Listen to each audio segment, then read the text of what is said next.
I was on my tractor before sunrise, planting the way my grandfather taught me, when my phone lit up with missed calls and an email titled Violation Notice from the Briar Ridge Estates HOA. According to them, my tractor noise violated peaceful enjoyment, and my chicken coops created offensive odors. Their subdivision had been there 8 months.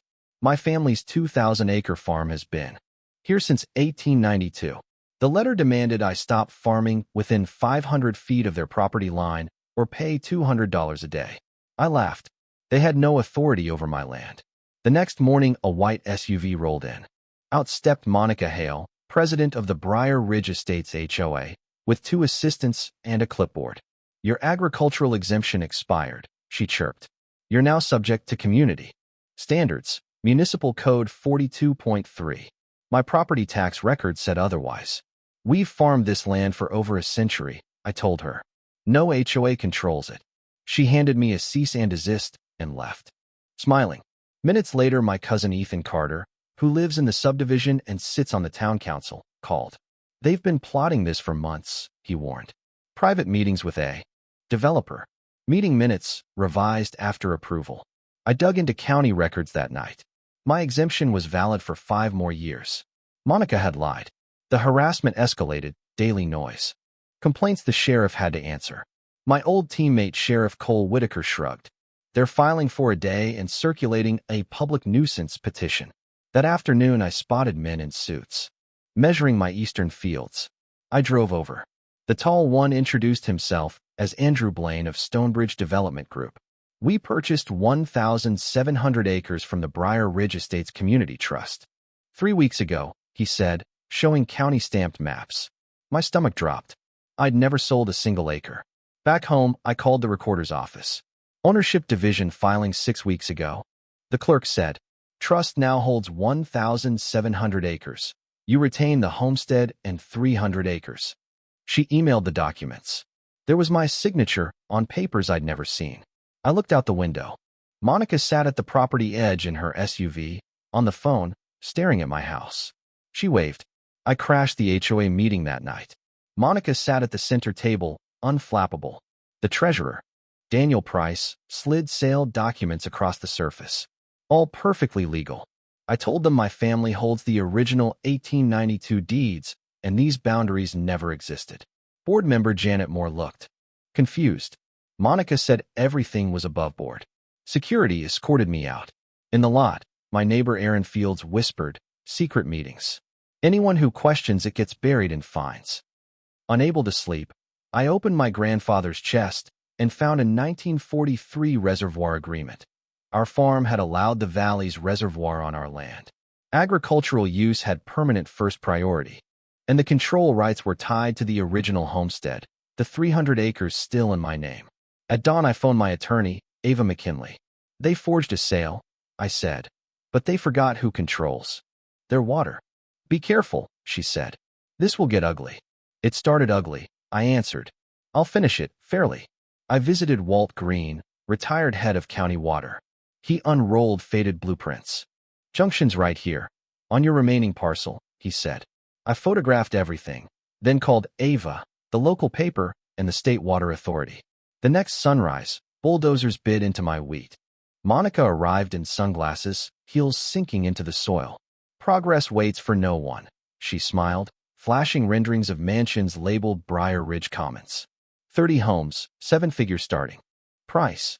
This land feeds thousands, I said. She drove off, splashing mud on my boots. At 3 a.m., pacing the kitchen, I found a 1922 water rights deed signed by my great-grandfather. I phoned Sarah Keller, a water rights attorney. They didn't do their homework, she said after reading. Your family owns the valley's water rights. Others can use them only if they don't interfere with agriculture. By noon, I'd filed a lawful reallocation. Priority flow to my 300 acres to replace production Stonebridge's bulldozers had destroyed. 2 days later, taps in Briar Ridge slowed too. A trickle, then went dry. Monica called 17 times before I answered. What did you do? She screamed. Exercised a 100-year-old right, I said, buttering toast. People need water. Daniel shouted in the background. People need food, I replied, and hung up. 3 patrol cars arrived. Sheriff Cole read my documents. A Channel 5 van rolled up, and reporter Claire Whitman asked for comment. Sure, I said, unrolling maps. And let's discuss how the Briar Ridge HOA used forged papers to steal 1,700 acres. The judge fast-tracked a hearing. Court split down the middle. HOA board in designer clothes on one side, farmers and restaurant owners on the other. Judge Eleanor Pratt presided. Ava opened with aerials going back to the 1950s and the 1892 grant. Then our county waterline map. The homestead controls the junction, she said.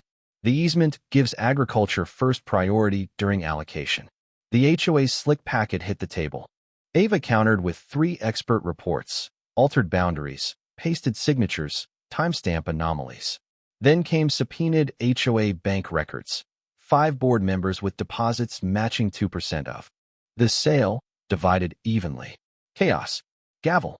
When the room settled, Judge Pratt issued an immediate injunction halting all development, ordered a fraud investigation, and flagged the case to the district attorney. Outside, Stonebridge's rep tugged at his tie. We were misled, he said. We want to make this right by working with you. Your machines ruined crops that feed hundreds, I said. He winced. Meet me at the farm tomorrow. I have an idea that helps everyone.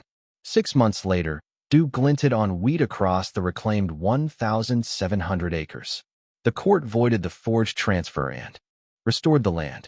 The DA moved forward with charges. The scandal cost board seats. Emergency elections swept in new leadership.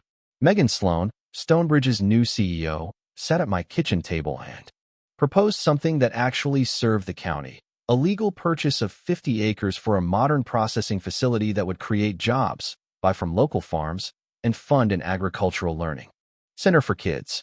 At Briar Ridge, residents elected Ben Parker as the new HOA president. They adopted a permanent buffer zone and codified a fair water-sharing agreement, reliable household supply, with agriculture retaining first priority in drought, exactly as the easement intended. We launched a weekly farmers market on the shared boundary. Families bought crop shares, kids toured the fields. The processing plant hummed, moving food grown in the same soil Monica tried to pave. 1 year after the injunction, we held a harvest festival. Children from the development and farm families raced through a corn maze while their parents sipped cider. I watched my oldest teach a Briar Ridge teen to drive our smallest tractor. You know the best revenge? I told Ben Parker, watching what she tried to destroy not only survive, but thrive. He nodded. She never understood. Fancy houses don't feed anyone. That night, our table groaned under food we grew ourselves. I thought about forged papers, dry faucets, and bulldozers, and about the clause my great-grandfather insisted on a century ago. If you try to steal a farmer's land and forget who holds the water, you don't just lose the case, you lose the community. Here, the land is ours again. The taps run fairly, and the fields feed more than stomachs. They feed a future. ChatGPT Co. the Mac Loy. OpenAI Kong Su Dung Du Lu Kong. John Lam Veek, Kong John Lam Veek, Qua GPT, plus Da Huan Luyan Kak Mo Hin Qua Men.